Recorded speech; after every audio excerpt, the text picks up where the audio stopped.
नमस्कार मित्रांनो, माझं नाव आर्यन आहे. मी शहराकडे राहायचो, पण माझी गावाकडे एक आजी होती. ती एकटीच गावामध्ये राहत असायची. तिची एक म्हैस पण होती. ती घरातील म्हशीचं दूध काढायची आणि गावामध्ये ज्यांना रतिबाचं दूध असेल त्यांना नेऊन देत असायची. एकदा असंच खूप दिवसानंतर उन्हाळ्यामध्ये मी आजीकडे सुट्टीसाठी आलो होतो. तिथे माझे काही मित्र पण होते. आजी बिचारी खूपच म्हातारी आणि वयस्कर होती. तिला जास्त चालणं पण होत नसायचं. रोज सकाळी ती गावामध्ये ज्यांचं रतिबाचं दूध असेल त्यांना नेऊन द्यायची. पण एक दिवशी मी म्हटलं की आजी थांब, मी जातो दूध वाढायला.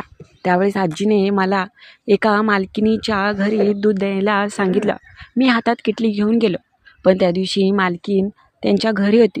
मला पाहून ते आश्चर्यचकित झाले. त्या बेडरूममध्ये झोपली होती, म्हणून मी त्यांच्या बेडरूममध्ये गेलो. पण नंतर त्या गावातल्या मालकिनीने माझ्याकडून नक्की काय करून घेतलं आणि तिथून पुढे रोज सकाळी मी त्यांना घरी दूध वाढायला गेल्यावर काय करून यायचो त्यांच्यासोबत, ती सगळी कथा आणि तो सगळा अनुभव आज मी तुम्हाला सांगणार आहे. पण त्याच्या आधी जर तुम्ही नवीन असाल आणि अजूनपर्यंत आपल्या या चॅनलला सबस्क्राईब केलं नसेल तर आता लगेच करून घ्या. आणि चला मग कथेला सुरुवात करू. नमस्कार मित्रांनो, माझं नाव आर्यन आहे. मी तरुण, दिसायला देखणा, पण मी इकडे शहरामध्ये होतो. अर्थात माझे आईवडील इकडे नोकरी करायचे. मी पण आता कॉलेज पूर्ण झालं होतं. मी पण इकडेच नोकरी करू लागलो होतो. पण माझं काम एवढं काही महत्त्वाचं म्हणजे नव्हतंच. चांगली फिक्स नोकरी नव्हती. मी अगदी 1-2 महिने नोकरी करायचो आणि नंतर काम सोडायचो. दिवसभर मित्रात फिरायचो. मी इकडे शहरात होतो, मात्र माझे एवढे काही जवळचे मित्र नव्हते. 1-2च काही माझ्या खूप क्लोज असणारे मित्र होते. आमची आजी गावाकडे राहायची आणि गावाकडे आमचं घर वगैरे होतं. आईवडिलांसोबत कधीतरी मी गावी काही सणावाराला किंवा काही कार्यक्रम असला तर गावामध्ये जायचो. माझी आजी तशी सगळं शेतीवाडी तीच पाहायची. आजी खूपच थकली होती, पण तरी पण घरातलं सगळं करायचे. एक दिवशी असंच उन्हाळ्यामध्ये मला शहरात बसून खूप कंटाळा आला होता आणि मी बाहेरच्या परीक्षांची पण तयारी करायचो. घरी बसून तर काही माझं स्टडी होत नसायचं. आता लग्नाचं वय झालं होतं. घरचे सतत टोमणी मारायचे की काही ना काही कामधंदा वगैरे कर. पण मला घरी पण खूप कंटाळा आला होता, म्हणून म्हटलं की गावाकडे जाऊ. असंही गावाचं शेतातलं काम होतं आणि वडील मला म्हटले होते की आम्ही तर येणारच आहोत, पण एवढी सुट्टी नाही, पण तू जा. त्यांनी मला माझ्याजवळ काही पैसे दिले होते. शेतातलं थोडंसं पेरणीचं पण काम होतं आणि आम्ही आमचं जुनं घर पाडून नवीन तिथे घर बांधणार होतो गावाकडेच. म्हणून घरच्यांनी मला 2-3 महिन्यासाठी गावाकडे जायला सांगितलं होतं. म्हणून मग मी येताना माझी बाईक पण घेऊन गावाकडे निघालो होतो. माझे तिथे राहण्याचे आणि काही मोजकेच कपडे आणि बॅग घेऊन मी दिवसभर प्रवास करून संध्याकाळी अगदी दिवस मावळताना घरी आलो होतो. खूपच कंटाळा आला होता. आजीचं घर खूपच साधं. मी घरी आल्यानंतर आजीला खूपच बरं वाटलं. आता अंधार पडू लागला होता आणि त्यावेळेस आजीने मला येणार आहे म्हणून आधीच जेवण वगैरे तयार करून ठेवलं होतं. तिला माहिती होतं की मी आलो की खूपच भुक्याजलो असणार. घरी आलो आणि माझे कपडे वगैरे चेंज करून मी फ्रेश झालो. लगेच जेवणाला बसलो आणि 1-2 आजीच्या हातच्या चांगल्याच भाकऱ्या खाऊन घेतल्या. जेवण केल्यानंतर आजी म्हटली आराम कर. मोबाईल लगेच चार्जिंग लावला आणि आराम केला. आजीने तोपर्यंत संध्याकाळी दिवस मावळ्यावर पुन्हा जेवणाची तयारी करू लागली आणि संध्याकाळची सगळी तयारी झाली. नंतर काही वेळ घरात घालवला आणि मी गावामध्ये गेलो. गावामध्ये थोडंसं फिरून आलो. इकडचे माझे मित्र होते, मात्र खूप दिवसांपूर्वी माझी आणि त्यांची ओळख होती. आता त्यांचा माझ्याकडे नंबर पण होता. अशीच रात्र गेली. दुसऱ्या दिवशी सकाळी माझी आजी उठल्यावर मला म्हटले की नाश्ता वगैरे कर, मी तोपर्यंत गावातून जाऊन येते. मी म्हटलं गावात कशाला. तिचे गुडघे एकतर खूप दुखायचे, जास्त चालणं पण होत नसतं आणि शेतातून गाव थोडंसं लांबच होतं. त्यावेळेस ती म्हटली, काय नाही, अरे रतिबाचं दूध आहे, ते गावामध्ये देऊन येते की. मी म्हटलं की कशी जाणार आहे तू? ती म्हटली एकटी, चालत जाईन. मी म्हटलं थांब, गाडी सोडा येतो. त्यावेळेस ती म्हटली, नको रे बाबा, गाडीवर तुझ्या ह्या बाईकवर मला काही बसता येत नाही. मी म्हटलं की अगं दोन्हीकडं असं पाय व्यवस्थित ठेवून बस. ती म्हटली नको, एकतर माझे गुडघे दुखत आहेत आणि असं बसून म्हटल्यावर नको, मला लाज वाटते. मी म्हटलं की बरं असू दे, मग कशी जाते? त्यावेळेस ती म्हटले की जाते मी. मी म्हटलं मी पण सोबत येतो. असं कर, तू चालत जा, मी येईन गाडी बाईकवरती मागं. ती म्हटली बरं ठीक आहे. मग काय, त्या दिवशी आजी पुढे पुढे चालत होती आणि मी तिला बोलत माझ्या बाईकवर येत होतो. तिला व्यवस्थित चालतासुद्धा येत नव्हतं. ती चालण्याचा प्रयत्न करत होती. मात्र गावामध्ये आलो. तिने 1-2 ठिकाणी दूध दिलं आणि नंतर येताना तिची ती चालत आली. येताना गावामधून किराणामधून काहीतरी तिने किराणा पण घेऊन आली. तोपर्यंत मी घरी आलो आणि आराम केला. आज खूपच कंटाळा येत होता. घरी आल्यानंतर निवांत बसून खूप वेळ घालवला.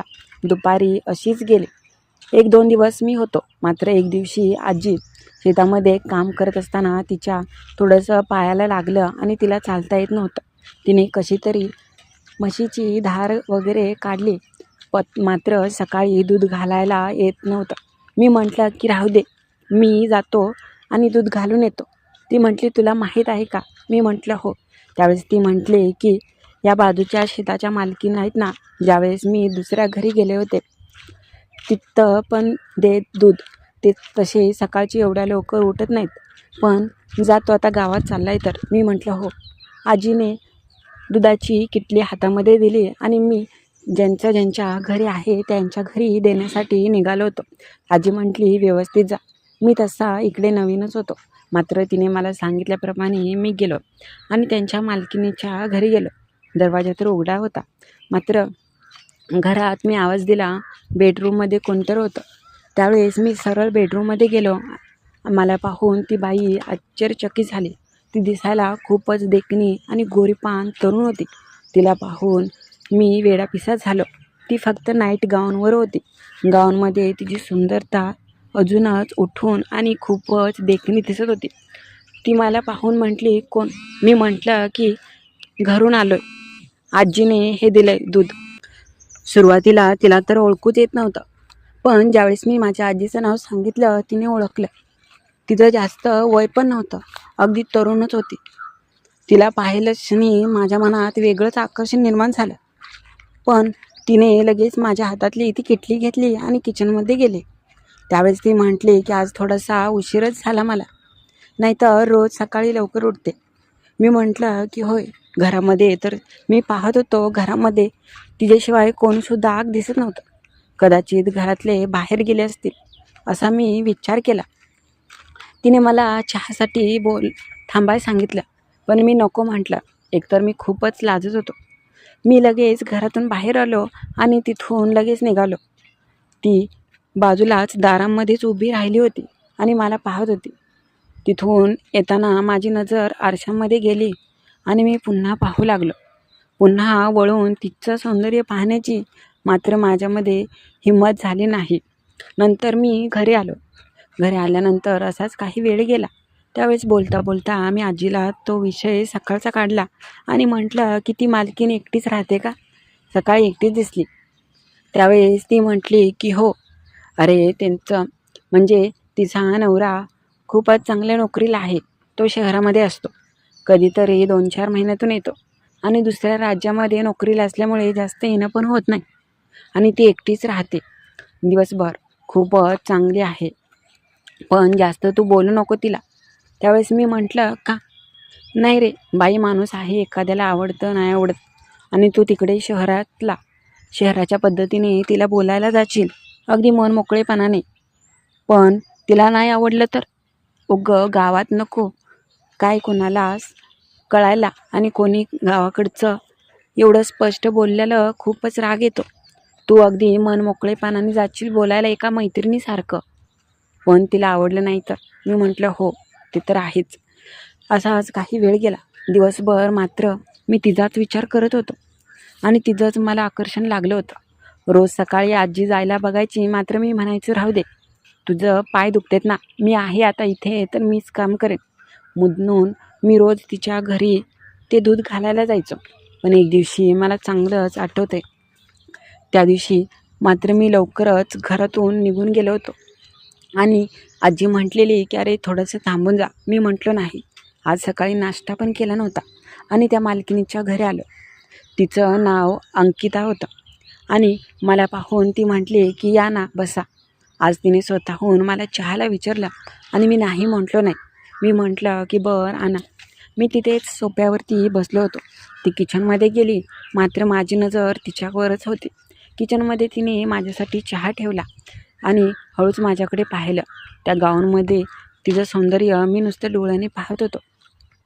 नकळत माझी खूप इच्छा होऊ लागली. त्यावेळेस तिने मला चहा दिला आणि ती म्हटली की बसा चहा घ्या. ती लगेच बाथरूममध्ये गेली. सुरुवातीला म्हटलं कुठे गेली, मात्र ती म्हटली की मी लगेच आले. तिने पाणी उतरलं होतं आणि बाथरूममध्ये आंघोळ करण्यासाठी गेली. थोड्या वेळाने ती काही येत नाही हे पाहून मी खूप नाराज झालो आणि मी तिथून यायला लागलो. तेवढ्यात नजर माझी तिच्या बेडरूममध्ये गेली. नुकतीच आंघोळ करून ती आली होती आणि पाहून माझं मन घायाळ झालं. तिला वेगळ्याच प्रकारे मी पाहिलं आणि सुरुवातीला मी खूपच लाजलो, पण कदाचित तिची पण इच्छा झाली होती. तिने मला बोलवलं आणि म्हटलं काय हो, काय बघत होता तुम्ही? मी म्हटलं काही नाही. ती म्हटली की मी रोज तुम्हाला पाहते, तुमच्या मनात नक्की माझ्याबद्दल काय आहे? मी म्हटलं काही नाही. ती म्हटली अहो बोला ना, एवढं काय लाजताय? मी म्हटलं तुम्ही मला खूपच आवडता. तुम्हाला मी आवडतो की नाही माहीत नाही. त्यावेळेस ती म्हटली की हो, मला पण तुम्ही खूप आवडता. माझी पण खूप इच्छा आहे. हे ऐकून मी मात्र आश्चर्यचकित झालो. ती म्हटली की इतक्या दिवस मी फक्त वाट बघत होते, तुम्ही कधी म्हणताय, पण तुमच्यात हिंमत नाही जरासुद्धा, असं ती मला म्हटली. मी म्हटलं की अहो मी घाबरत होतो, काही बोललो तर आणि तुम्ही कोणाला म्हटला तर. माझी आजी म्हटली होती तुम्हाला जास्त बोलू नका, आवडायचं नाही. त्यावेळेस ती म्हटली अहो मी तर रोजच विचार करायचे, म्हणून तुम्ही याच्या टायमिंगला मुद्दाम मी काही ना काही करून माझं सौंदर्य दाखवण्याचा प्रयत्न करायचे. हे ऐकून मी आश्चर्यचकित झालो. ती म्हटली की आता मला द्या सुख, आता मला नाही राहत. एवढ्या दिवस तर तुम्ही माझ्यापासून खूपच लांब आणि वेगळे होता. असं म्हणताच मी थोडीच थांबणार होतो. मी तिला जवळ घेतलं आणि वेड्यासारखं प्रेम करू लागलो. ओठांवर ओठ टेकले आणि मी तिला सुंदर क्षणाचे सुंदर अनुभव देऊ लागलो. माझी करण्याची पद्धत खूपच निराळी होती. मी शहराकडचा होतो आणि नेहमीच फॅन्सी राहायचो. ती म्हटली तुमच्यासारखा जोडीदार मला पाहिजे होता. खूप वर्षांपासून मी असा विचार करत होते. मी तशी एकटीच राहते, पण पहिल्यांदाच कोणीतरी व्यक्ती मला आवडला होता. सकाळ सकाळ मी तिच्यासोबत आनंद घेऊ लागलो. तिचं सौंदर्य अगदी नुसतं डोळ्याने पाहण्यासारखं होतं, एवढी ती देखणी होती. मात्र माझ्याकडून सुंदर क्षणाचे आनंद मिळताच तिच्या ओठातून निघणारे मधाळ आवाज मला घायाळ करत होते. खरंच खूपच कमालीची होती. ती म्हटली तुला तर चांगलाच अनुभव दिसतोय. मी म्हटलं एवढा नाही. मात्र ती म्हटली आता थांबू नको, आता रोजच तुला सकाळ सकाळ हे करायचं आहे. मी म्हटलं हो, रोज मी तयार आहे, तुम्ही पण तयार होत जा. ती म्हटली हां. मग काय, त्या दिवशी सकाळ सकाळ तिच्यासोबत मी चांगलाच आनंद घेतला आणि ती म्हटली एवढ्या दिवस माझ्या आयुष्यात एका व्यक्तीची कमतरता होती, पण तू सकाळ सकाळ येऊन ती सगळी कमतरता भरून काढतो. खरंच मला फायदा झाला तुझ्या घरी आणण्याचा. असंच सगळा दिवस गेला. जेव्हा जेव्हा मला आठवण यायची आता मी तिच्या घरी जायचो. आजीला म्हटलं की आजी आता मी इथेच राहतो. 2-3 महिने तिथे होतो. मात्र आजी म्हणायची रोज सकाळी जातो आणि खूप उशिरा येतो. पण तिला काय माहीत होतं मी कुठे जातोय आणि काय करतोय. आज मालकिनीचं आणि माझं चांगलं जमलं. तर कशी वाटली कथा ते नक्की कळवा.